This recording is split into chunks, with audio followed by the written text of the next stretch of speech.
3, we're live. Really, dude? 2, 1, we're live. Which time were we live? At 3 or 1? At or what? 3, we're live now. You went fast. For the record, you click the button and you don't know how long it's going to take. And then it Marcy just knows goes, how long it's you're gonna live. Marcy pretends like she knows. I miss Marcy. I miss Marcy too. Marcy, come back. She wouldn't happen to be watching right now, would she? No, No, you're she's not. at work. Okay. She'll probably watch later, though. Okay. Even if she could be watching right now, I don't think she would. She might watch later. She likes our show. Yeah. Oh, So we actually have a table today Yes. for table talk. Nice we're bona fide now. We are really table talk now. So we've been waiting for this. So now we can bring our computers and now we can clutter it up with cables and audio boxes and stuff like that. So. I'm kind of excited to be in the chat again.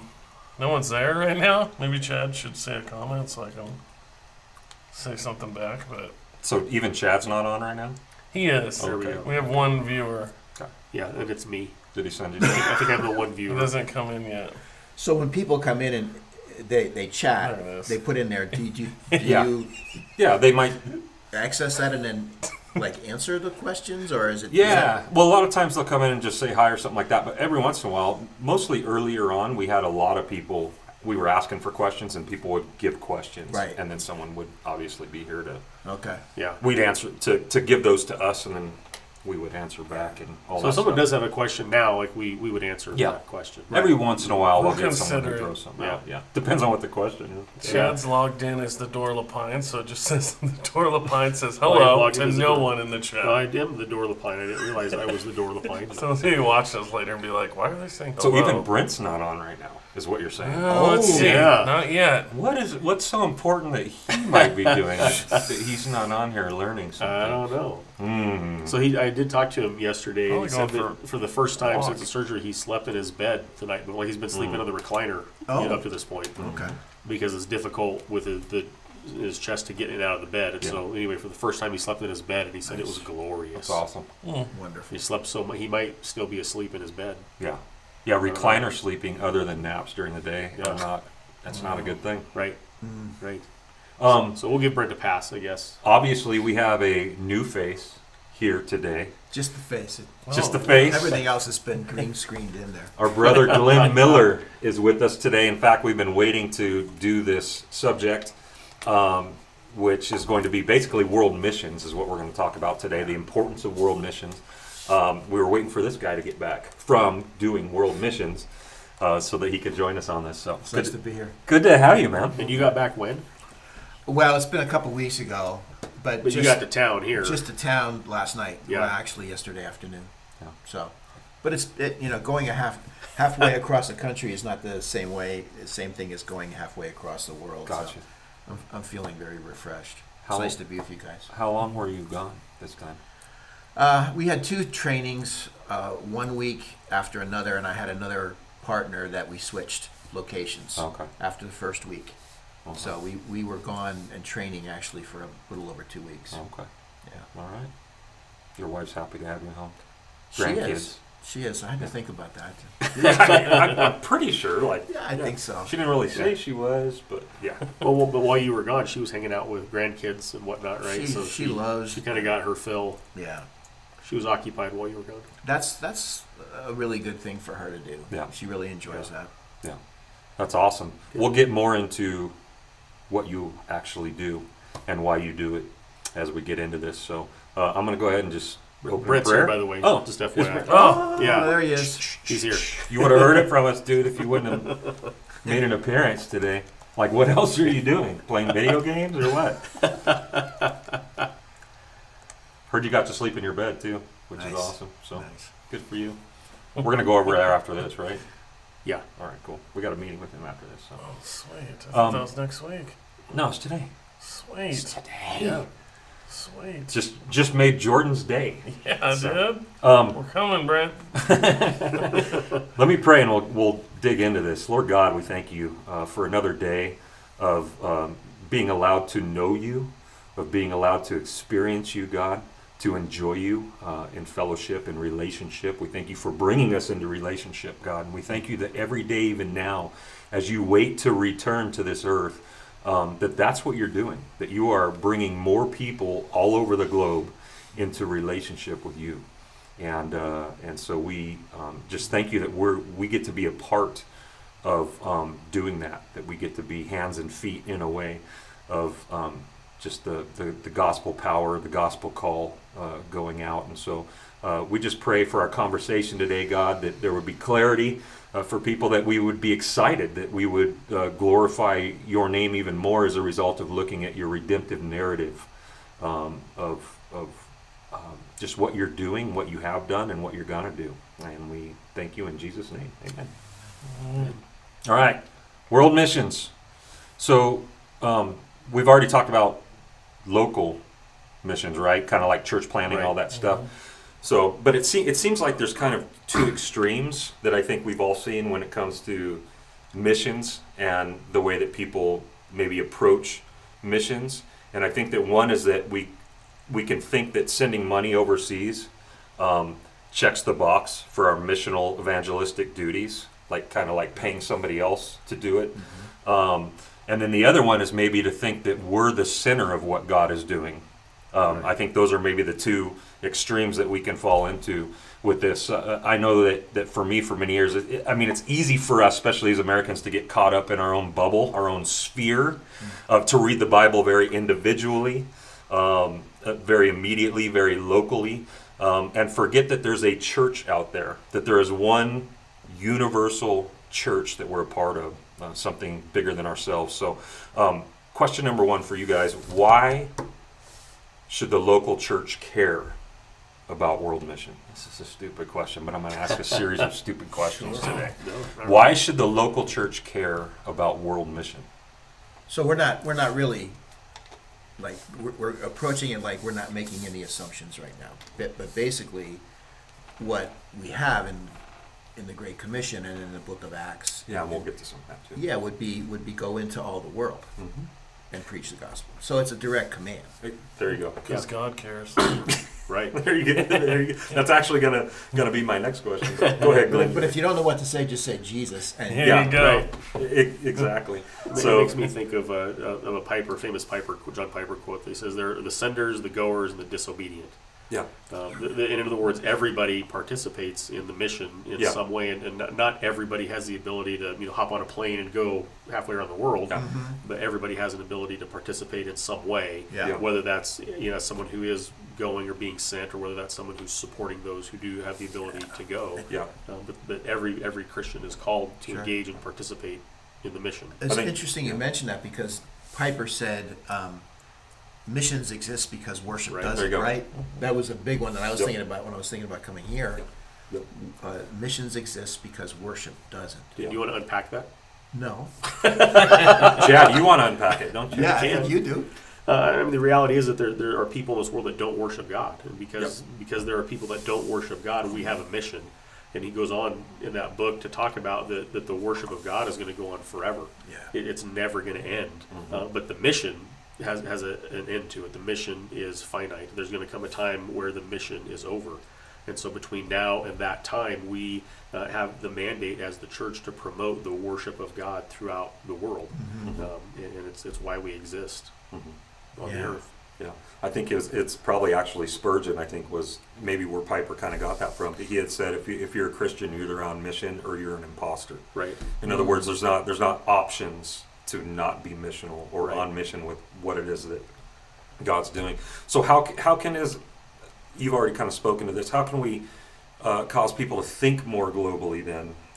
Since we're so good about thinking about ourselves and our own context and what's going on right here with us, what are some of the things? And you already mentioned that there's not even an assumption here. Like, this is what the Bible clearly says. So, people need to understand their Bibles better, their Bible narrative better. Maybe they need to go to a better church. No, I think there needs to be a vision that's cast that people can get a hold of. For sure. That we as a church exist for those that are not in our group. That's what we do. We exist for those that aren't part of the church. That's right. So Yet. Yet. Yes. Right. And so, like, the idea that Jesus said, I have sheep that are not yet at this fold. That's right. Yeah.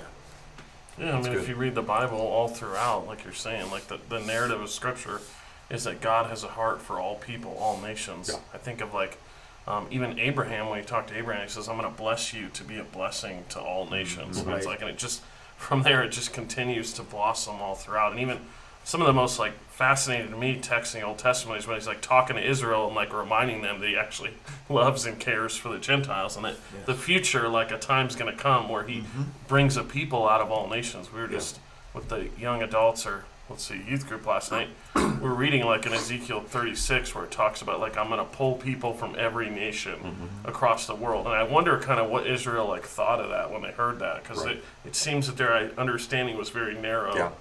As a people, but Yeah. for God to, and then it, of course, is fulfilled in the church. Yeah. Yeah. It's almost like they missed it, even though it's in plain sight. It's Because I don't know everywhere, how man. many phrases there are, like you're saying to the children of Israel, that were like a local promise to them. Yeah. That then the whole statement's finished with, and the nations will be blessed by Yeah, this. right. And it's like they caught the first part of it, but in fact, we'll look at an example of that as we get into this, especially when it comes to Abraham. But let's start here real quick, and this is kind of a weird one. Is there a difference between the mission of God and the mission of the church? Because this is actually an argument that I didn't know was an actual. I didn't know this was an actual thing. Kevin DeYoung wrote a book about that very thing. Oh, did he? Kevin DeYoung and Greg Gilbert. Yeah. Okay. I think it's called "What is the Mission of the Church?" And they unpack Okay. that. It's been a while since I've read it, so I'm a little fuzzy on what all's in it. So is there a difference, and why does this matter to clarify? I think if I remember right, where they go in that book, like the mission of God is bigger than the mission of the church. Right? The mission of the church is inside of God's mission, and so you can't separate the two. Right. But the church's mission doesn't encapsulate everything that is God's mission. Okay. Yeah, If that makes sense. Yeah, that's pretty much. These guys kind of go into it a little bit. Again, we're looking at Total Church on this one. I don't even know if you read they did have a chapter on world mission, and it was pretty good. But they kind of talk about this a little bit, and basically they come to the same conclusion that they're really not two different things. They're inseparable. Yeah. You can't actually pull apart the mission of God and the mission of the church. And they say here on page 106, the mission of God must be defined in biblical terms. And in the Bible, God tells us that the focus of his mission in the world is the formation of a people, there's the church, who will be for his own possession, Exodus 19:5. The church is not a human invention or institution, but reflects and expresses the triune character and saving purposes of God. To say that we should point to God and not to his church is a false distinction if God's purpose is to save a people for himself. And I think that's just a really good way of putting it, that they're not two different things that are going two different directions for two different purposes. The church exists because the mission of God exists, right? Right. Which is kind of what we're gonna look at today. So let's go ahead and move to let's go to Genesis chapter 12. Actually, you already said it, but let's just go there anyway. Whoops. That's how this works, right? Every week is we steal each other's dynamite.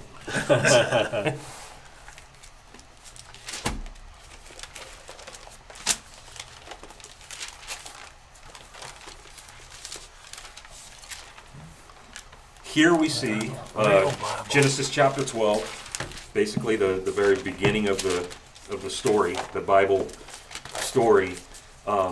We see clearly that the Bible narrative is built on a global promise of blessing and universal redemptive inclusion, like right from the beginning. This is what the whole story is built on and founded on. Someone read verses 1 through 3 there in chapter 12. Now the Lord said to Abram, go from your country and your kindred and your father's house to the land that I will show you. And I will make of you a great nation, and I will bless you and make your name great, so that you will be a blessing. I will bless those who bless you, and him who dishonors you I will curse, and in all the families of the earth, in you all the families of the earth shall be blessed. Nice. So what stands out here in these verses? All the families of the earth. Yeah. But look where it starts. We were just talking about this, you and your family. Like it's almost like a local thing, but it doesn't end there. It moves into something Right. much bigger. And than just I see the creation. I wills, like Okay. this is the plan that God has, and nothing is That's going good. to stop it. That's I awesome. will, I will, Yep. I will. He Yeah. does- So who's doing it? yes, Yeah. it's Yeah. God who's doing it. It's His plan. That's So, awesome. Yeah. That's awesome. What else, Chad? See anything else here That the mission of Stand out. God is a blessing. Yeah. That I think sometimes, how do I want to say this? We're not always great as Christians at proclaiming the gospel and putting the message out there, and people don't always look at what we do as a blessing. And God is telling Abraham here that one of the purposes of the mission is that all the families on the earth will be blessed because of the mission.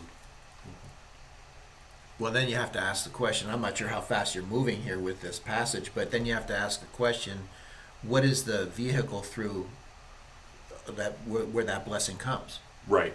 Go ahead and unpack it. Okay, so ultimately, Jesus is the one Yes. in whom all of the blessing flows. Yeah. And then, so the companion verse in the New Testament to this, it's like, okay, God the Father says to Abraham, I will make of you a great nation. Right. But then if you go to Matthew 16:18, you see Jesus says, I will Right. build my church. Yes.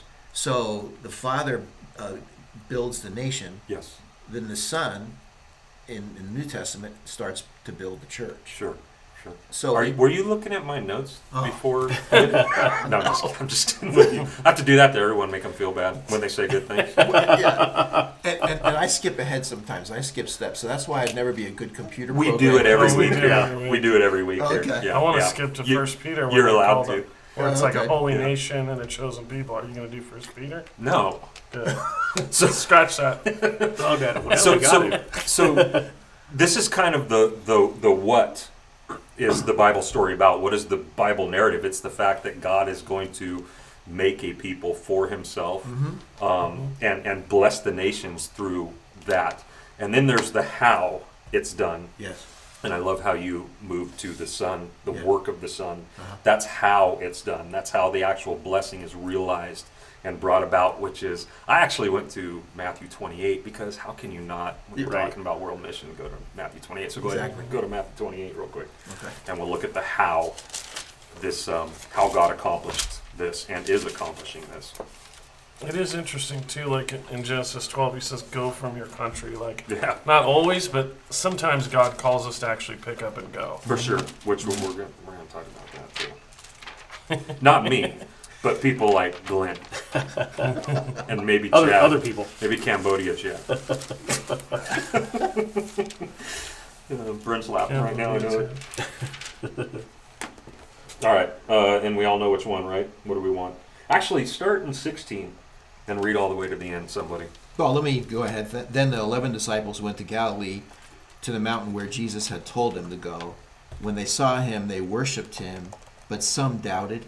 Then Jesus came to them and said, All authority in heaven and on earth has been given to me. Therefore go and make disciples of all nations, baptizing them in the name of the Father, and of the Son, and of the Holy Spirit, and teaching them to obey everything I have commanded you. And surely I am with you always to the very end of the age. Amen. So what stands out here? Obviously, we had the what, which is that God's going to bless the nations. This is the how it's done. Is basically what we see here and what we're given here, what we're promised here. Mm-hmm. So anyway, what is pertinent about this? I mean, besides all of it. All authority, like Yes. not some authority, Mm-hmm. not most authority, but all Yeah. authority. This takes my mind into Colossians, where it talks about that, like, it's Jesus who's the one that holds everything together. He's the one that holds the universe together and orders everything. Like, that's all authority. And in light of that authority, it says, therefore, go and do these things. And so, this is a command with all the authority that there can be that's behind that command. Mm-hmm. And so that command, like, it's not going to fail because all the authority is behind it. Yeah, I think if those words weren't there, then people would approach, or maybe even not follow through with half of what they followed through with Right. in the history of the church. But believing that, knowing that to be true, is our confidence, for sure. And it hasn't looked a lot like especially with a lot of missionaries at different times in different places, like Jesus has all authority. If you base it on safety or comfort or success, the way that the world measures success, right? Because I mean, there's a blood trail that goes down, and yet he's completely in control of all that. So you were gonna say something. Well, a red line of redemption that flows all the way through the scriptures. Yeah. So, when you look at Genesis 12, what are the 11 chapters that have followed or have preceded that? You have man's plan, Yes. which just kind of brings everything to ruin, Yes. to the point where the whole world is filled with violence. He's got to step in somehow to history, and that's where he did it originally. That's why a lot of missions people go back to Genesis 12, Yeah. because you see then you see God the Father starting to build his nation. But he's intervening now. That's right. He's got the plan, That's right. That's right. Yeah, he's in full control. Yeah. and he has all authority. Yeah. Well, I think even in the idea of going, like we kind of get that idea messed up. We think that we have to go over there, Right. or somewhere else. Yes. And we certainly can. You do, and Absolutely. other people do. But it doesn't necessarily mean exclusively like you have to hop on a plane and go somewhere else. We have this kind of idea of we program missions, Yeah. and I think that often comes at the expense of realizing like I have a built-in mission field in where I work and in my family and in my neighborhood and those kinds of things. We just have this kind of wrong idea that the mission is always over there. Right. Yeah. We not only program it, we compartmentalize it. Right. Yep. So it's, but we forget that there's this, Jerusalem, Judea and Samaria, and the uttermost parts. It's all one plan. Right. Right. Right. Yeah. It all gets bigger. Yeah. Yeah. Yeah. And of course, we see that right in the beginning. I think we'll talk about this a little bit, but we see Pentecost starting in one localized location. And yet, even that very first sermon where the church is discovered and built for the first time and added to for the first time is made up of men from all over the world that hear it, that are going to go back to those locations Yes. and Right. take that message. So, yeah, Yeah. you can't disconnect local from universal. Well, and right? then And we'll get And then you look at the one example, one of the first examples of the local church that is specifically mentioned in Acts 13, which is the Antioch Church, yes. and what kind of church it was, and how it prayed and fasted and then sent Paul and Barnabas out. So there's this wonderful example right there, Yeah. as this transition is being made from, the focus on the Jews to the focus on the Gentiles. Yeah, yeah, exactly. The book mentioned this, and I did think this was really interesting because I never really pay attention to these details a lot of the times. But in verse 16, it says, "Now the 11 disciples went to Galilee, to the mountain to which Jesus had directed them." And it's just interesting that this is given on a mountaintop. You know what I mean? Yeah. And so when we look throughout the Bible, we see a pattern. We've got the law given on a mountaintop. We've got the transfiguration, the glory of Christ appearing to a couple of his disciples on a mountaintop. You've got the Great Commission given to the church from a mountaintop. What happens on mountaintops? Like, what's the deal with that? What's the significance of that? Because Jesus does these things for a reason, right?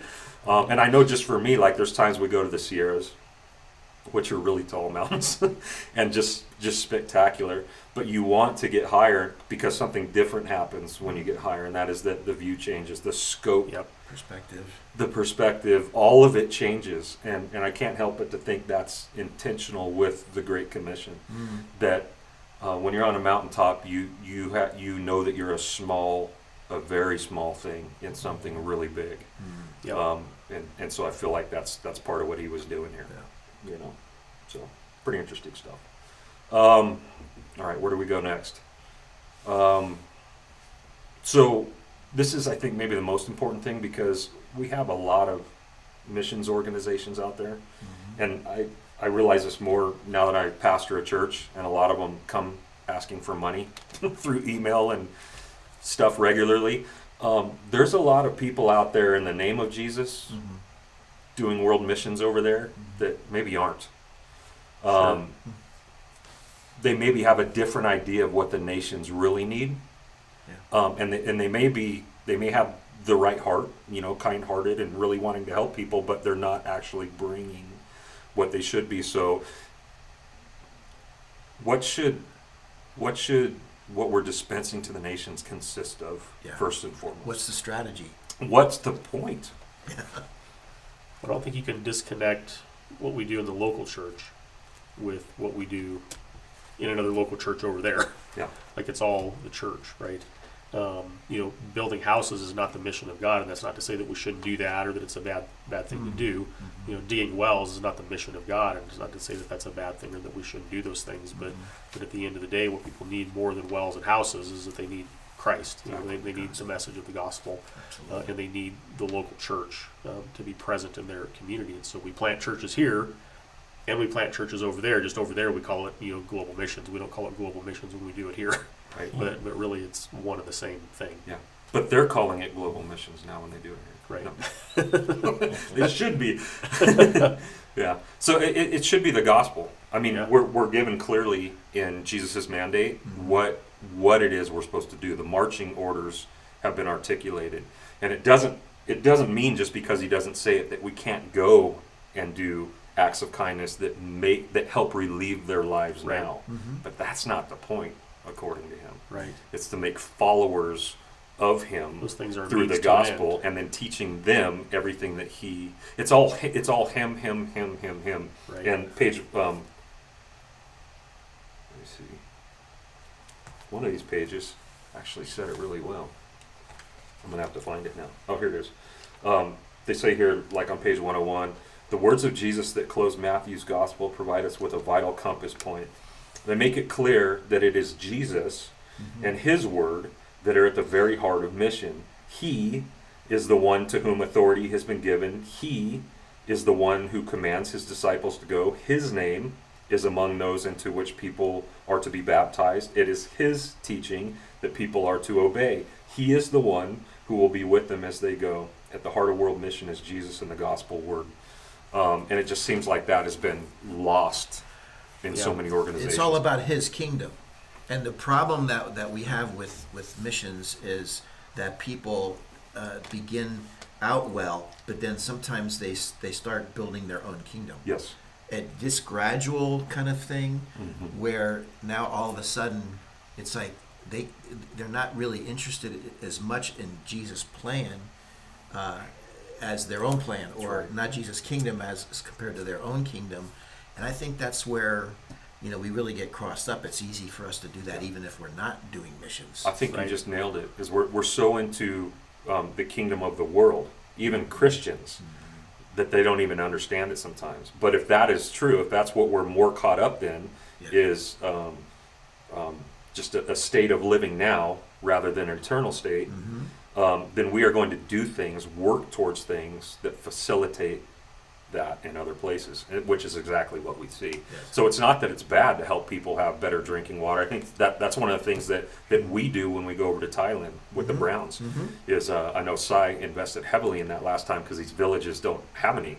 You know what I mean? But that's not why he's going. Right. You know what I mean? That's just something he's able to provide while he's there doing gospel work. You know, so I think this was mentioned before. There was a team from YWAM that came in to a church. This was years ago. Then YWAM's an interesting one because there's really good circles in YWAM and there's really interesting circles in YWAM that we probably wouldn't endorse. But there was some people that came over that were going to start a YWAM center here in Bend, kind of a launching point. And they met at this church in town one day, and we went. Me and Brent went. I think Doug Rayleigh was there. It was in the early days of the door, and we sat and we listened to these guys talk about all these things that they wanted to do, and they were all very social, neat things. The gospel wasn't there, and at one point, Doug Rayleigh had said to the main dude, like, just real quick, just for the heck of it, can you just tell me what the gospel is? And none of them took him up on it. None of them. It almost looked like they couldn't, but they had some really good ideas on how to make people's lives better in other places. And it was a sad thing. Yeah. And that's going on a lot, actually. Right. Yeah. Well, you could ask that question to people anywhere in the world, and they would say things like, the gospel is the good news. Yeah. Or do unto others as they do unto you. Yes. Which is what we're going to go do. Or the gospel is the word of God. Yes. It's almost like it's a shroud that, or a blindness that's covering over a lot of It is. people, that we don't understand what is the gospel, because it is so simple. We feel like we've got to Right. make it a little bit more sophisticated or tailor it to this ministry or that ministry, but it's the death, the burial, and the resurrection of Christ in a nutshell from the beginning of 1 Corinthians 15. Yeah. So I just keep coming back to that wherever I go. Yeah. What is the gospel? If we don't have that clear, then then our mission is diluted right from the very beginning. Right. Right. And that's actually kind of what excites me Yeah. about even living in America now, is because people don't know what the gospel is. Like, it seemed like there was a time when almost anybody could kind of give a reasonable answer to that question. Yeah. And that time ain't anymore. It's gone. And so it's again, mission is so relevant again, even here. But I kind of want to switch to you a little bit, and you can speak into this too, Chad, because you've done some of this. Going to Mexico doesn't count. For I've gone overseas for missions before. Eating tacos on mission the trip beach to for Mexico. Jesus. Is Canada over a sea? Yes, Over lakes? depends. I've gone over lakes for missions. Bob. All right, so It was you're a week included. long. You're included in this too. So Thank you. many Christians do not carry a burden to go to distant places. Okay, but there are people like you that do, and I know that even you have some of that bug in you. So tell me how it came about for you guys, and tell us a bit about your experiences and your ministry abroad. Because like I said earlier, there's some people even in our congregation. We've had one lady in particular over the years that she has this bug. Yes. She just doesn't know when to start. She doesn't know exactly what it looks like. She's had the challenge of navigating missional organizations to go through, and we've tried to help her navigate those things. But first of all, with you, how did you catch that bug, and how did you start into Well, this? it was kind of right from the very beginning. Like when I first came to know the Lord, there was that sense of a greater purpose. And when I started dating Stacy and we got serious about marriage, we were going through a book, and we were just going through this Bible study together, and we talked about, hey, one time we came together, and she said, I've got something I want to share with you, and I said, I've got something I want to share with you, and it's like, no, the Lord has kind of spoke to both of us individually that we need to be open to whatever God wanted us to do. So I think one of the first things for me, it was the word responsive Yeah, okay. and available. Okay, so then 5 years after we were married, I had the opportunity of going to Tanzania for the first time to research unreached people groups, and one of the pastors was already there in Tanzania, so he organized a survey trip. We were gone for 5.5 weeks. When we came back, we said to the congregation, we want to adopt the Sandawe people of central Tanzania. Now, I mean, that's like, it was unique for the church that we would adopt an unreached people group. So Stacy and I decided, well, we believe the Lord wants us to go to Bible college. We went to Bible college for 3 years. When we came back, everything started changing toward the pastorate.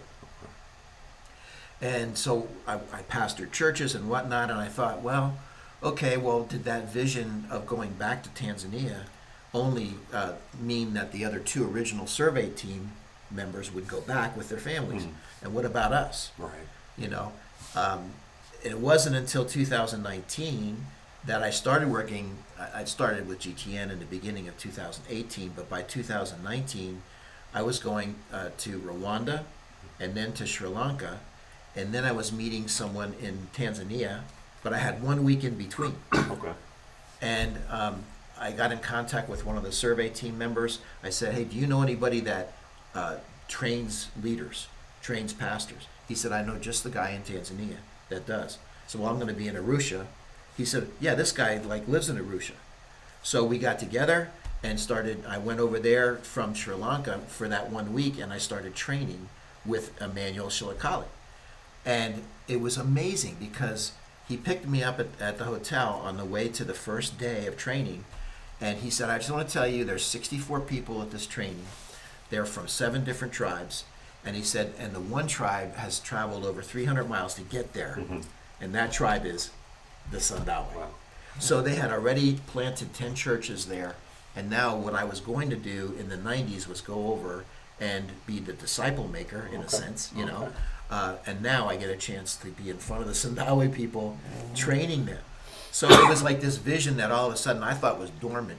Right. So I share that because people have things that they want, that they think that God wants them to do, but for right now, might not be the right Yeah, timing. sure, Yeah. sure. So obviously, God at the end of the day puts the pieces together. But what I heard is like you didn't have some fantasy of oh, I've got to go do ministry overseas, but rather you were just open. You and Stacy simply just said, we're willing to do whatever you want us to do. Right. And that's how it happened. And there was a time when in our local church, which is a very missional church, when a speaker came in and he said, you might be willing to go, but you're planning to stay. He said, just turn that around. Okay. Why not be planning to go, but willing to stay? Okay. And when I just turned that around a little bit, that phrase around just a little bit, it just clicked. That's cool. That's awesome. Yes.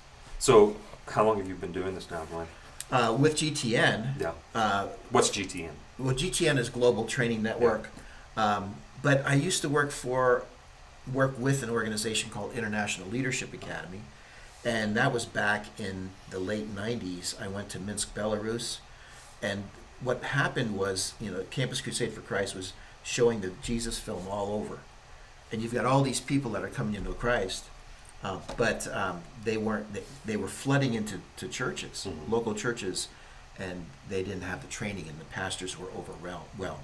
So we went in to train pastors. With a Global Training Network now, I've been doing that from the end of 2017. Tell me a little bit about what it looks like to train those pastors. Well, they're available. Yeah. They're traveling to get there. They're expressing a need. Yeah. Over 300 miles, they get on a bus and they'll go to a training venue Right. to get trained. And they're like they really want to learn, and they're working hard at doing the things that we're asking them to do to get equipped, because they don't have Bible colleges and seminaries over there by and large, or if they do, they can't get away. They can't leave their farms because they have to, Sure.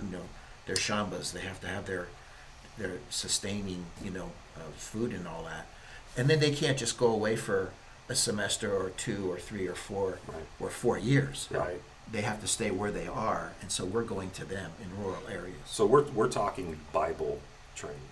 Actually, we are, Okay, good. and that's my focus. See, now this, take note, is a legitimate missionary endeavor. I This is appreciate gospel work Right on. right here. Yeah. So, and really, that seems to be the way that God does it, is through indigenous people. We actually, it shouldn't be a bunch of Americans going in and doing American church in Right. foreign countries. We should be actually doing what Paul did, where he went to a foreign place, he found one of them, they met Jesus, he trained them, and then they're the ones who go out and multiply that or duplicate that. Yeah. Yeah, That's and- how nations are won. And Emmanuel Shilakali, his organization is Indigenous Leadership Training. Mhm. It's called that. So we always have someone in country that helps us to make sure that everything, all the logistics are done. It's awesome. And then we get there and do the training, and we can do what we want to, that we're focused on doing, and Emmanuel can do the things that, and that's just Tanzania. We have them all over. Super cool, man. Yeah. Nice. How about you? When did you get the Cambodia bug? I had the Cambodia bug forced on me, sort of.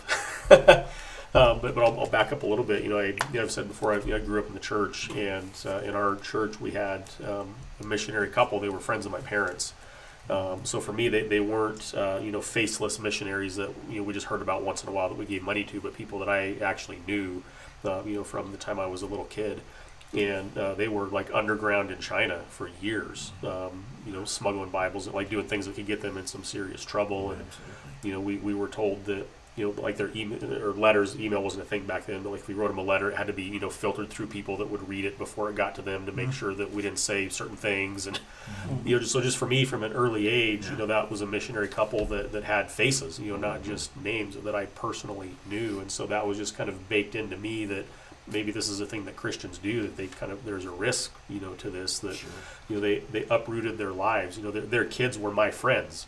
right? And they uprooted their lives and went to a foreign country at great risk to them and their family. And over the years, I don't think they ever got in trouble for anything. I mean, everything went smoothly, for them. But that just was a lesson for me growing up, and we talked about them often and heard about them often and prayed for them. Matter of fact, this bookmark that I have in my Bible, I've had this for probably 30 years, and this was from them. The Li people in China made these bookmarks, and they brought them back one time on a trip and said, "This is your reminder to pray for the Li people in China." It's like I still have it today. That's awesome. So that just was baked in to me. When I graduated high school, I did a stint with YWAM myself and got to go to Costa Rica and travel around Costa Rica spreading the gospel.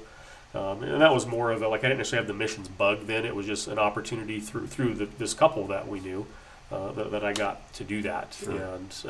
And so it just has not been a foreign concept to me. And so then when I came down to La Pine, we had a guy named Steve, Cambodia Steve. And it was probably day 2 in La Pine. He pulled me aside, and Steve's a pretty tall guy, and he's a Vietnam vet, just a cool dude. I want to be like him when I grow up, kind of a guy. And he pulled me aside, and he grabbed me by the shoulder, and he said, "Son, our church goes to Cambodia, so you better get ready." And it was kind of like, Grandpa, we're going to do this, kind of a thing. And it was a couple of years later that I went to Cambodia with Steve, me and my family. We all got to go together in a small group from the church. And Steve was a guy for years had gone to Cambodia by himself. And it stemmed to his service in Vietnam that he just had a heart for that part of the world. And one day he was reading an ad in a magazine about this orphanage that was in Cambodia, and he just thought, I probably should go check this out. And if you know Steve, this makes perfect sense for Steve. He didn't call anybody over there. He just hopped on a plane and went to Cambodia, found the place, and showed up at their doorstep, knocked on the door, and he's like, "My name's Steve. I'm here to help. What can I do?" And that's just the kind of guy that he is. And he'd been going there for 10 or 12 years by the time I came in contact with Steve. And it was just what a shining example of a guy that he still lives a meager life so that he can support a ministry on the other side of the world. And he just. He's downsized his life so that he can send resources to people that desperately need it. Just incredible in my mind. Awesome. So we got to go to Cambodia, and I'm an organized person. I'm an analytical person, and my whole goal when Steve said we're going to Cambodia is okay, I'm going to find the things that are wrong, and I'm going to help them fix it. Right? I'm going to do the American thing. Right? Yeah. I'm going to organize them. I'm going to analyze them, and I'm going to organize them. And so in the planning of this trip, we planned it for months, and it was months before we got even an itinerary from the people on the other end, and it was like the week before we were going to be there, even though I had asked for it over and over, what are we going to do when we're there? Right. What's the plan? What's the plan? And it sounds like Chad. It only took a couple of days of me being there before I realized they don't need me to come organize them. They don't need me to fix anything. Their whole thing in this orphanage is so Cambodia is a very rural country, but we went to the city of 2 million people, Phnom Penh, and there are a lot of street kids. Over 40% of kids are orphaned in Cambodia, depending on which statistic you read. So it's a huge number of just kids on the street. So they bring these kids in to this orphanage, middle school and high school age, and they teach them English. And they teach them English by teaching them the Bible. That's awesome.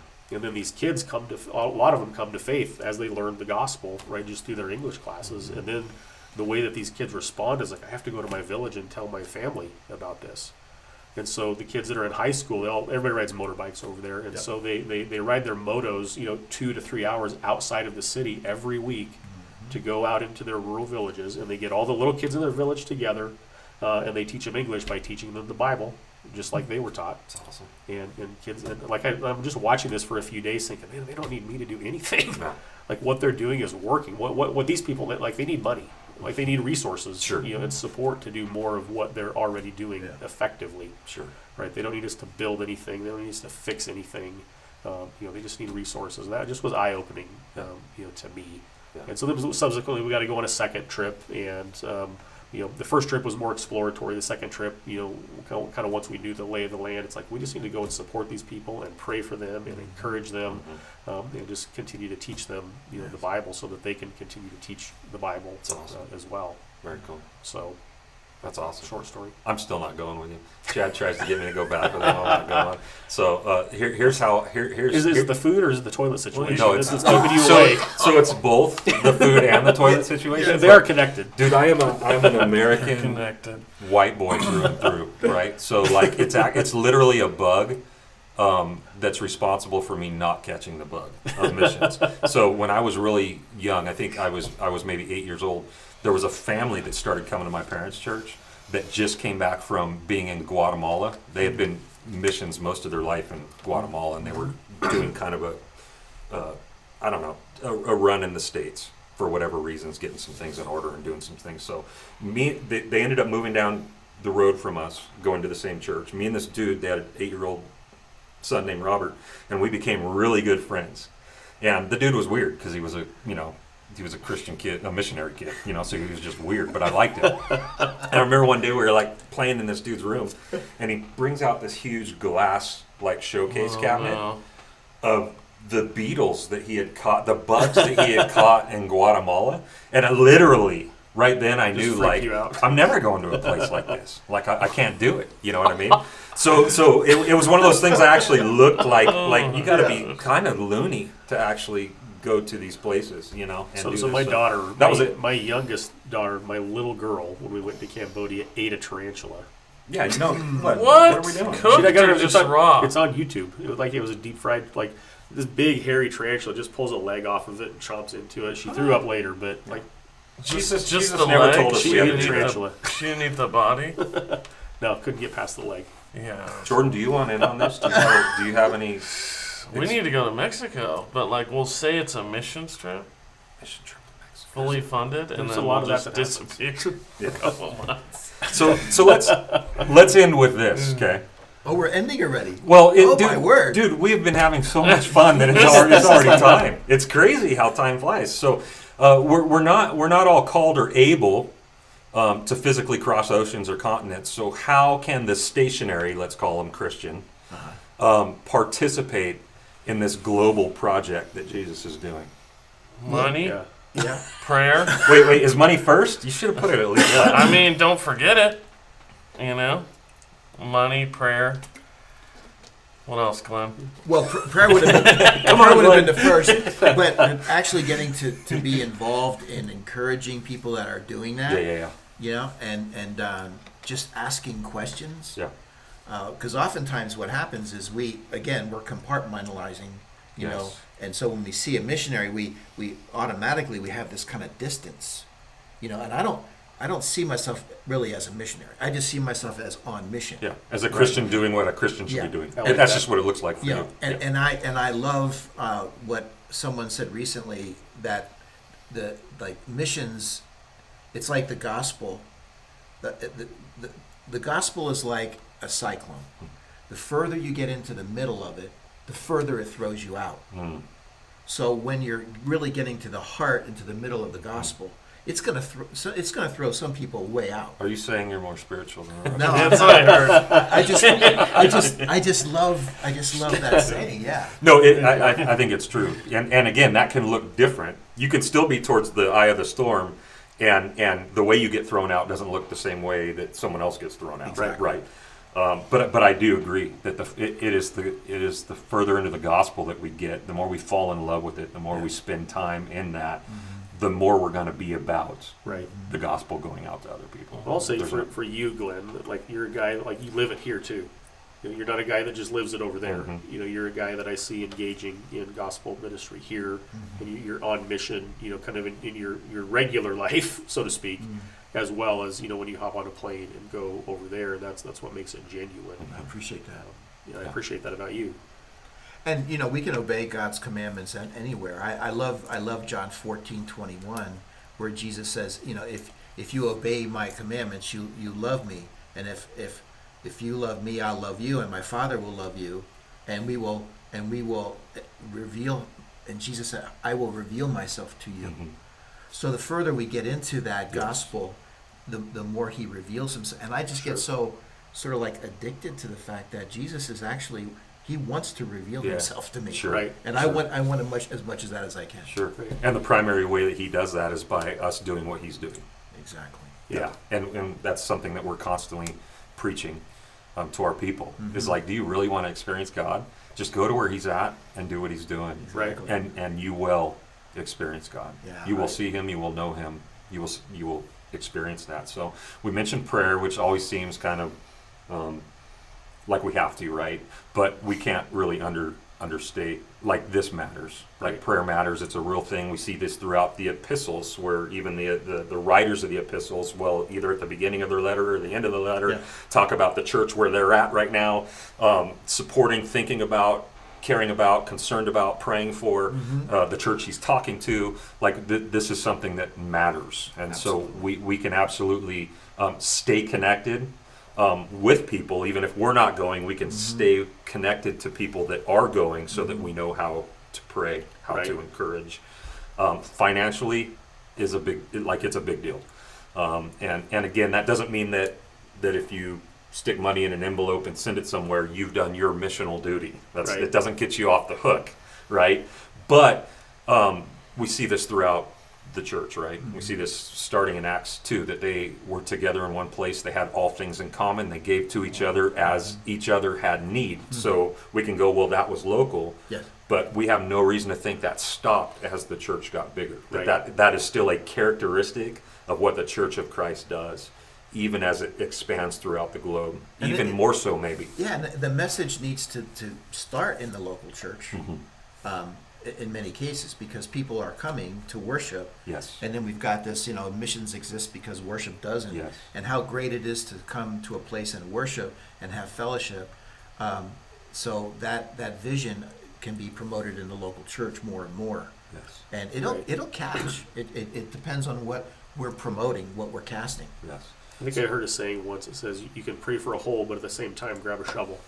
Right? That, like, it's disingenuous for me to pray that your mission, to Africa would be fully funded without me considering, supporting it, right? Or without me considering maybe God would have me participate, in that in some way. And I think, for me, like, I don't necessarily have the bug to go over there, but when opportunities arise, we ought to consider, those things. And I think there's a lot of us that just don't even consider the opportunities. Exactly. Either to give, which we should consider that opportunity, but also, especially if you've got time and resources in your life to do it, maybe God would have you hop on a plane. Sure, Right, and that's what happened and to me. go somewhere. I had that in 1988 when we went on the survey trip. That it started with short-term missions.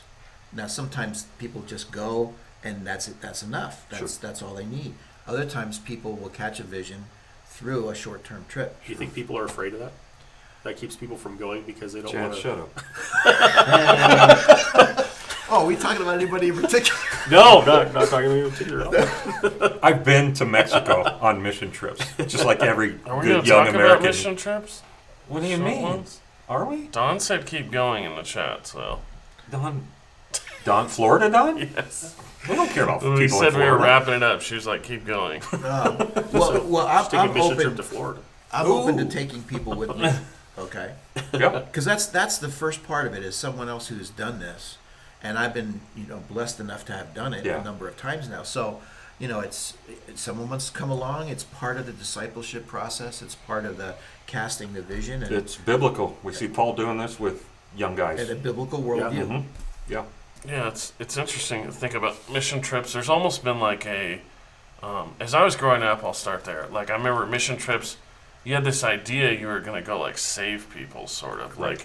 Like, I never went to Mexico. My dad wouldn't let me when I was a kid, which is kind of funny.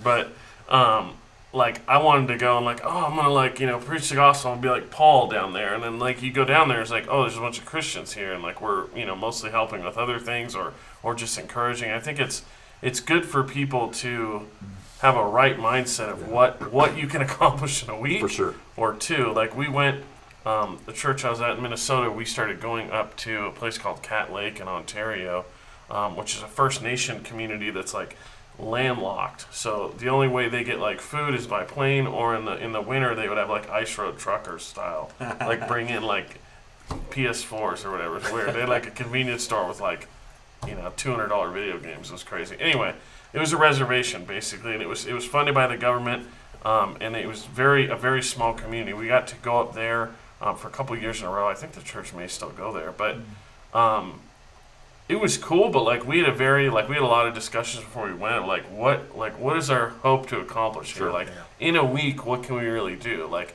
it was a lot of like trying to encourage the Christians that exist there, because there was kind of a small church there, but not really. Mhm.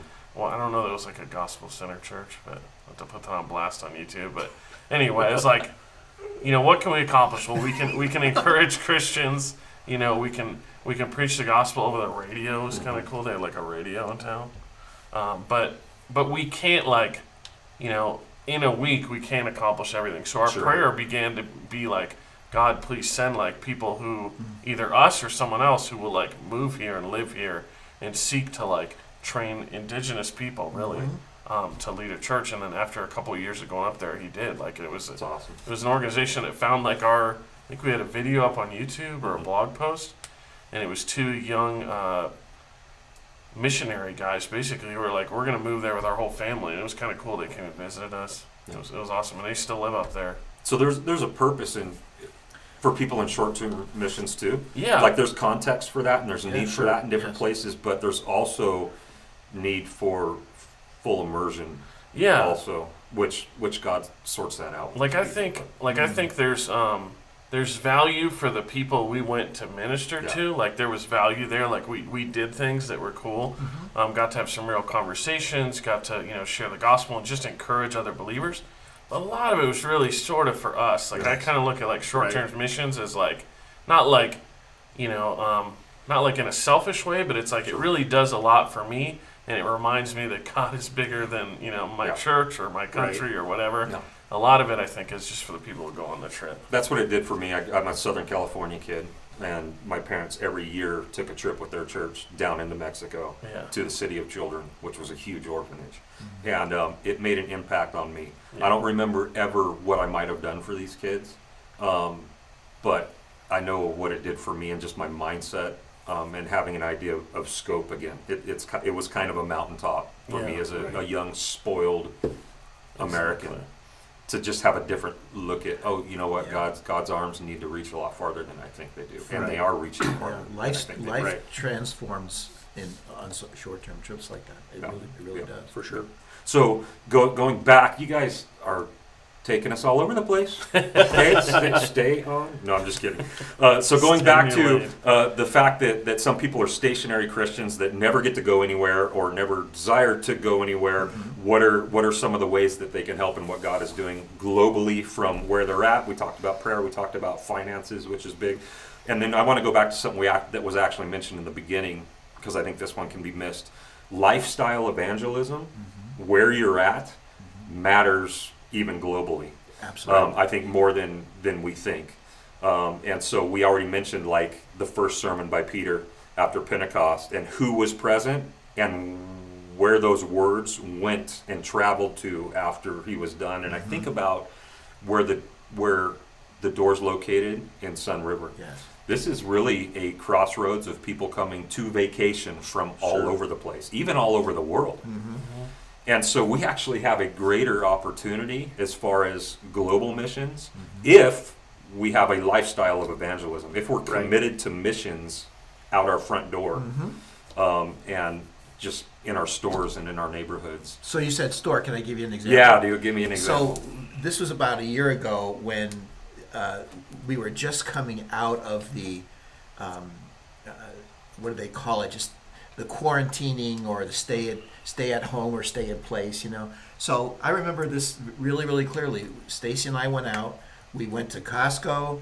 We went to Walmart, and then we ended up at Albertsons because we couldn't get some things in certain places. So outside of Albertsons was this guy named John, and John had a dog, and he said they won't let me into these stores because I have a dog, or I've got I think he had 2 dogs.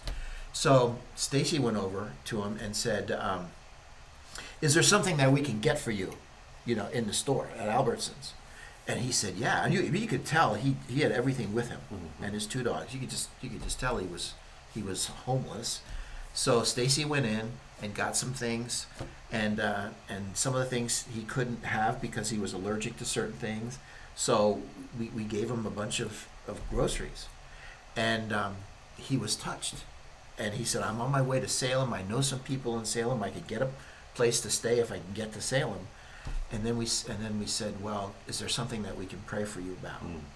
And at that point, he just got so soft in his heart, and we started praying with him. And he said, "Oh no, please stop, because I believe he was sensing the grace of God. It's such a foreign concept of God's grace in a person's life, because he's used to being in the battle, and trying to just make ends meet, whatever. Yeah, it was probably overwhelming for him on multiple levels. Oh man, Yeah. and overwhelming for me too. Yeah. I think we were all crying. Yeah. And we all, how many opportunities like that do we pass by, in a given day because we're just not thinking about it. Yeah. And even like, in particular, like maybe we avoid people like that because it's uncomfortable and it's awkward and Sure. we don't know what to say. We don't know what their response is going to be. Right, and probably more often than not, like those things might go poor, like that went well, for you guys, but that isn't always the case, Yeah. right? Sometimes people reject you or whatever, but we pass by those kinds of opportunities because we're just not even thinking, missionally, Yeah. here or there. Yeah. Yeah. The ability to just make a friend quickly Mhm. and start a conversation and relate to that person quickly Sure. is probably one of the biggest qualifications, I think, Yeah. to those kinds of lifestyle evangelism. To make a friend. To I know it's bagged on a lot, but I do believe in friendship. Doesn't mean that it has to take years before you share the gospel, but what Right. you're saying is that you can actually make a friendly connection, which will actually gain you access to everything that you need to Yeah, access to. yeah. Yep. Their heart, There's a their freedom mind. in pursuing Jesus' Yeah. kingdom rather than our own. Absolutely. And again, who knows where they're going when we do that? Who knows where they're traveling to, where they will end up, and where what you've said to them will be repeated. Yes. And that's God moving pieces around the board. We trust that. We believe that. Yep. Again, all authority is given to Him. So all we need to do is just be obedient with what He's given us. So be obedient with what He's Simply given abiding you. in Christ. Just abide in Christ Yep. and share the goodness and the love of Christ to the nations. That's why we exist. Yep. So I don't want to end on this note, but I think it should be mentioned that people should be careful about what missional organizations over there that they decide to Right. give themselves to or Absolutely. give their money to, because there's so many of them are fraudulent, so many of them are not doing. And so our thing at the door is we have a missions fund. We do support overseas missions, but the ones that we support, we know these people personally. We know that they're doing what they say they're doing. We know Yep. where their heart's at with it. We know that it's all for the glory of Christ in what they're doing. And so it helps to know very well what it is that you're giving your money to. Right. So anyway, on that note, anyone have a final word? I got one. Do it. We talked about money. We talked about prayer. Maybe not in that order. How to support missionaries, but I think one that sometimes is kind of lost on us a little bit, or there's a good opportunity for, is sharing stories. Right? Like it's cool to hear Glenn's stories, Absolutely. and we should have. I don't know. We should just be better at communicating what is happening Sure. overseas. What life is like for people. What the gospel's doing. How it's Sure. transforming people. We'd love to hear those stories here. We have kind of praise and prayer time, which helps some of that. But just having more opportunities for people to share what's Yeah. going on overseas. And that's Yeah. more on the leadership that needs to let's organize get it, that. let's So get it figured out. so I know with Glenn, we kind of mentioned it on the phone this week that it would be cool to have a night where Yeah. he can actually come and really unpack to the people, because the people here love Glenn, know that he's heading off for long periods of time sometimes, but don't actually hear I don't even know as what's much going as on. I'd like to know. And so it would be cool to Yeah. do that. I know that Yeah. when the Browns do come back from Thailand, which is usually once every few years, we give him that Sunday. He puts together a slideshow, and we just give him the whole deal, because that's what he gets, and this is what a lot of our people are giving money to. And so, but I agree. What that does for the congregation is, you can't replace it. So Right. here's another kind of story, and missionaries are famous for their statistics. So here's kind of like a statistic. If the world were a village of 100 people, if the world were a village of 100 people, 60 would be Asian, 14 would be African, 12 would be European, 8 would be Latin American, 5 would be American or Canadian, and 1 would be a Pacific Islander. So this goes to kind of the strategy. Okay, so there are over 1 billion people now on the continent of Africa. And the story is said that 26,000 people per day are coming to know Christ on the continent of Africa. Okay. So there's the strategy. Okay, they need to be discipled. Yes. There's a need for more pastors. So, I mean, it doesn't make any one soul less important than the other. Sure. But it gives us some perspective It on gives on where we should be. Yeah.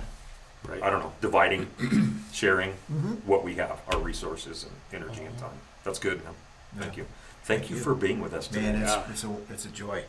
This guy's a machine. He just gets back and he's on Table Talk. So And you hopefully fit we in didn't kill very you. nicely. Fit in nicely. Yeah, thank you. We'll Yeah. have to have you back for more for I'd love to. round 2 and 3. I'd love to. All right. One of you brothers want to put a bow on it?